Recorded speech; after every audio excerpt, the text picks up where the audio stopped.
نحمد ونصلي ونسلم على رسوله الكريم اما بعد فاعوذ باللہ من الشیطان الرجیم بسم اللہ الرحمن الرحیم۔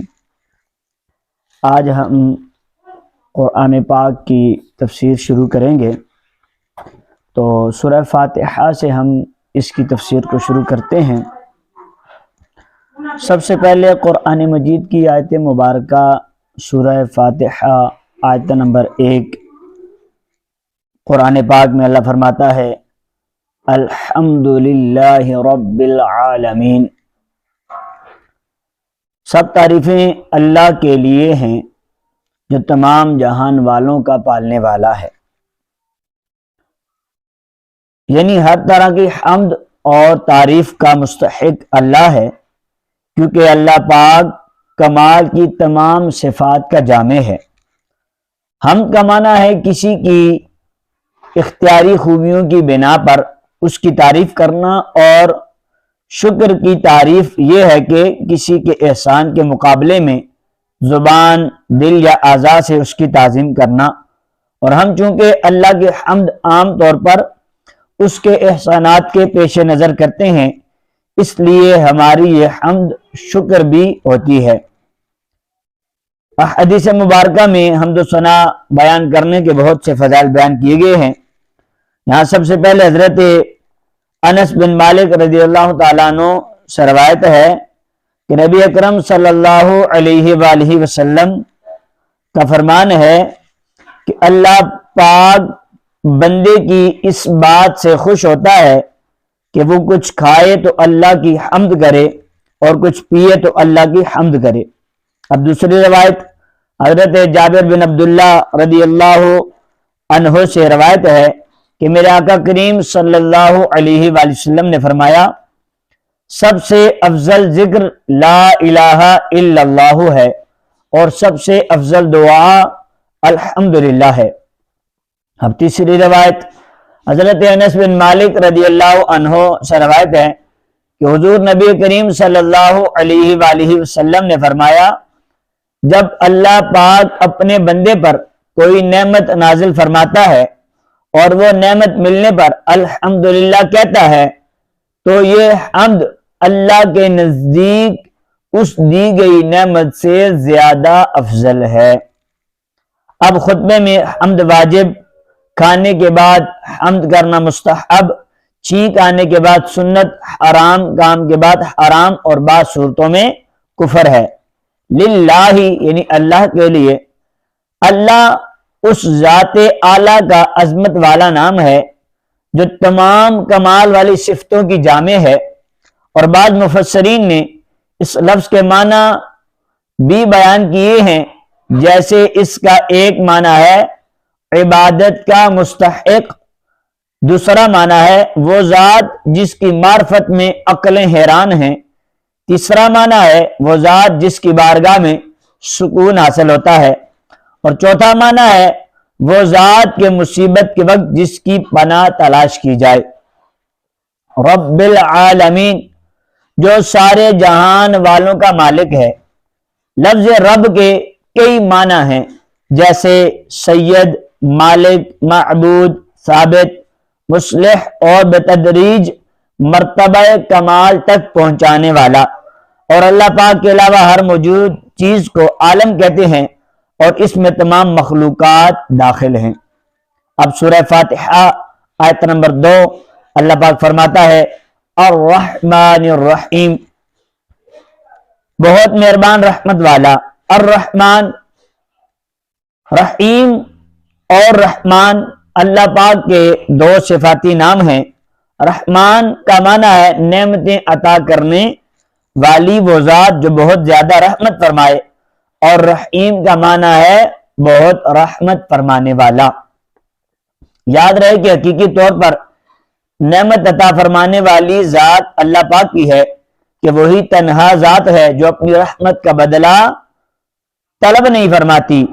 ہر چھوٹی بڑی، ظاہری و باطنی، جسمانی، روحانی، دنیاوی اور اخروی نعمت اللہ ہی عطا فرماتا ہے، اور دنیا میں جس شخص جو نعمت پہنچتی ہے وہ اللہ کی رحمت ہی سے ہے، کیونکہ کسی کے دل میں رحم کا جذبہ پیدا کرنا، رحم کرنے پر قدرت دینا، نعمت کو وجود میں لانا، دوسرے کا اس نعمت سے فائدہ اٹھانا اور فائدہ اٹھانے کے لیے اعضاء کی سلامتی عطا کرنا، یہ سب اللہ پاک کی طرف سے ہی ہے۔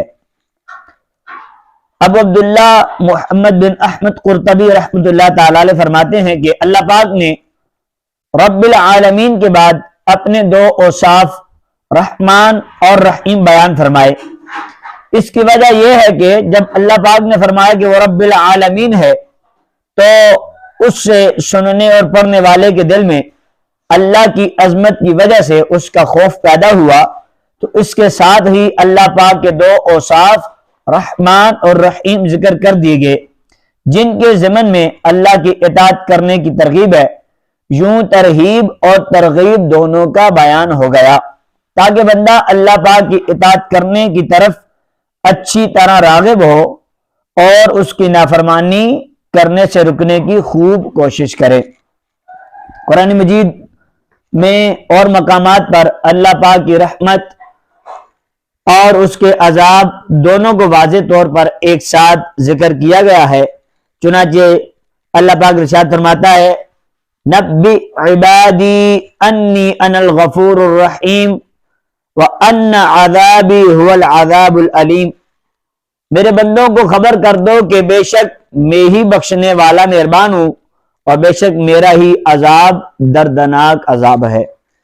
ایک اور مقام پر اللہ پاک ارشاد فرماتا ہے، غافر الذنب وقابل التوب شدید العقاب ذی الطول لا الہ الا ہو الیہ المصیر۔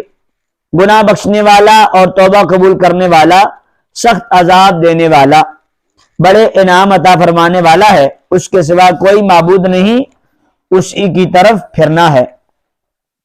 حضرت ابو ہریرہ رضی اللہ عنہ سے روایت ہے کہ میرے آقا علیہ الصلوۃ والسلام نے ارشاد فرمایا کہ اگر مومن جان لیتا کہ اللہ پاک کے پاس کتنا عذاب ہے تو کوئی بھی اس کی جنت کی امید نہ رکھتا، اور اگر کافر جان لیتا کہ اللہ پاک کے پاس کتنی رحمت ہے تو اس کی جنت سے کوئی نا امید نہ ہوتا۔ لہذا مسلمان کو چاہیے وہ امید اور خوف کے درمیان رہے اور اللہ پاک کی رحمت کی وسعت دیکھ کر گناہوں پر بے باک نہ ہو، اور نہ ہی اللہ پاک کے عذاب کی شدت دیکھ کر اس کی رحمت سے مایوس ہو۔ کسی کو رحمان اور رحیم کہنے کے بارے میں شرعی حکم، اللہ پاک کے علاوہ کسی اور کو رحمان کہنا جائز نہیں، جبکہ رحیم کہا جا سکتا ہے، جیسے کہ قرآن مجید نے اپنے حبیب صلی اللہ علیہ وسلم کو بھی رحیم فرمایا۔ چنانچہ اللہ پاک ارشاد فرماتا ہے سورہ توبہ کے اندر، لَقَدْ جَاءَكُمْ رَسُولٌ مِّنْ أَنفُسِكُمْ عَزِيزٌ عَلَيْهِ مَا عَنِتُّمْ حَرِيصٌ عَلَيْكُمْ بِالْمُؤْمِنِينَ رَءُوفٌ رَحِيمٌ، کہ بے شک تمہارے پاس تم میں سے وہ عظیم رسول تشریف لے آئے جن پر تمہارا مشقت میں پڑنا بہت بھاری گزرتا ہے، وہ تمہاری بھلائی کے نہایت چاہنے والے، مسلمانوں پر بہت مہربان رحمت والے ہیں۔